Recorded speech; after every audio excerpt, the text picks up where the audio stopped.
Assalamualaikum warahmatullahi wabarakatuh. Perkenalkan, nama saya Tri Mulyani. Saya berasal dari kelas 1B dengan NIM P13374371 23056. Video ini ditujukan untuk memenuhi tugas mata kuliah Etika Profesi dan Hukum Kesehatan dengan dosen pengampu Bapak Arif Azhari Ilyas dengan tema SIM RS, judul Tantangan SIM RS dalam penerapan rekam medis elektronik berdasarkan Permenkes 24 tahun 2022. Yang pertama yaitu ada latar belakang. Pada tanggal 31 Agustus 2022, melalui Menteri Kesehatan Republik Indonesia tahun 2022, Republik Indonesia mengeluarkan Peraturan Menteri Kesehatan Nomor 24 Tahun 2022. Peraturan ini sendiri secara sah mencabut Peraturan Menteri Kesehatan Republik Indonesia Nomor 269 Menkes 3 atau 2008 tahun 2008 tentang rekam medis.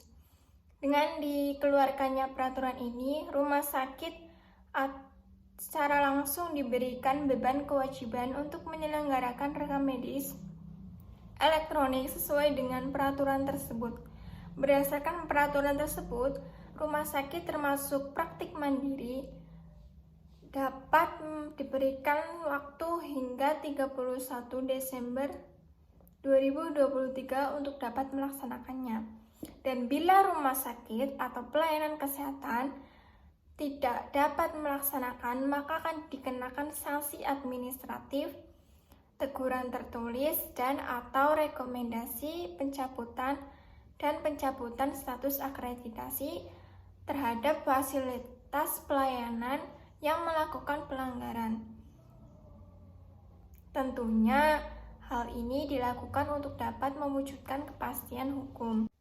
Namun tidak bisa dipungkiri bahwa banyak tantangan yang perlu dilalui pada fasilitas pelayanan kesehatan untuk menyelenggarakan hal ini, khususnya pelayanan kesehatan yang berada di pelosok Indonesia yang tidak memiliki akses jaringan internet dan komputer yang memadai. Dalam studi yang pernah dilakukan oleh Lola Septiana, ditemukan beberapa hambatan dalam melaksanakan rekam medis elektronik.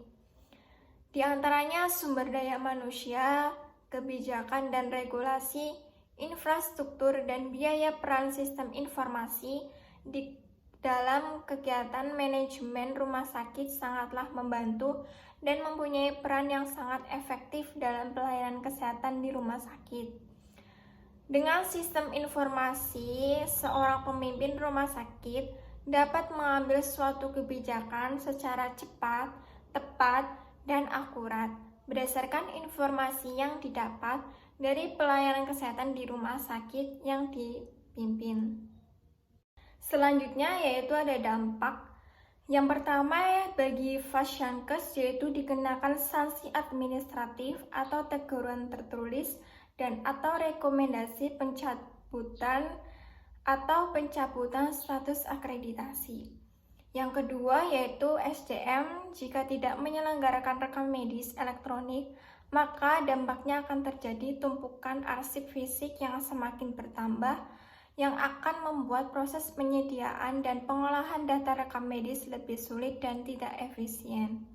Yang ketiga yaitu dari masyarakat. Dalam lingkungan masyarakat, penundaan penerapan rekam medis elektronik akan membuat pelayanan kesehatan lebih sulit dan tidak efisien. Selanjutnya yaitu ada analisis masalah. Yang pertama yaitu banyak tantangan yang perlu dilalui oleh pelayanan kesehatan untuk dapat menyelenggarakan rekam medis elektronik. Yang kedua, ditemukan beberapa hambatan dalam penerapan rekam medis elektronik. Ketiga, perkembangan rekam medis di Indonesia bisa dikatakan tidak terlalu cepat dan tidak berkembang.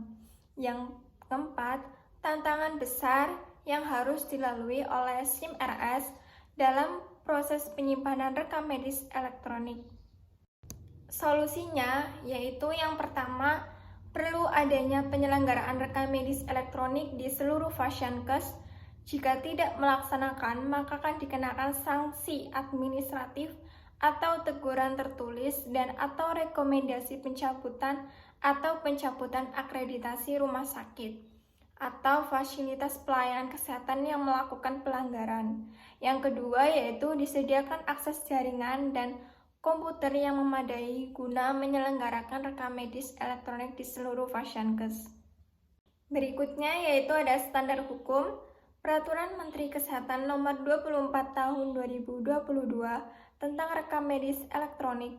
Yang kedua yaitu Pasal 9 Ayat 3 Permenkes Nomor 24 Tahun 2022 yang berbunyi penyelenggaraan rekam medis elektronik sebagaimana dimaksud pada ayat 1 harus terdaftar sebagai penyelenggara rekam medis elektronik pada sektor kesehatan di kementerian yang bertanggung jawab pada bidang komunikasi dan informatika sesuai peraturan perundang-undangan. Selanjutnya yaitu ada rekomendasi berdasarkan hasil yang telah dilakukan oleh beberapa penelitian, rekomendasi yang dapat dijadikan bahan masukan dan saran. Yang pertama yaitu memiliki kemampuan minimal sesuai dengan Permenkes Nomor 24 Tahun 2022 kemampuan menjaga keamanan dan perlindungan data. Yang kedua yaitu mengintegrasikan seluruh fasilitas pelayanan kesehatan dengan sistem SIM-RS yang mudah dan digunakan dan mampu menangani masalah yang muncul. Yang ketiga yaitu mengidentifikasi masalah pada komponen man, metode, money, dan materials dan melakukan analisis penyebab masalah sesuai dengan penyebab yang ada. Selanjutnya yaitu kesimpulan. Dari pembahasan dapat disimpulkan bahwa sebagai penyelenggaraan rekam medis elektronik yang akan melakukan rekam medis elektronik memiliki tantangan yang cukup besar khususnya menyangkut kemampuan menyimpan rekam medis elektronik hingga menjaga keamanan dan perlindungan data mengingat dokumen yang terdapat dalam rekam medis elektronik ada hal yang sangat dijaga kerahasiaannya. Sekian, terima kasih. Wassalamualaikum warahmatullahi wabarakatuh.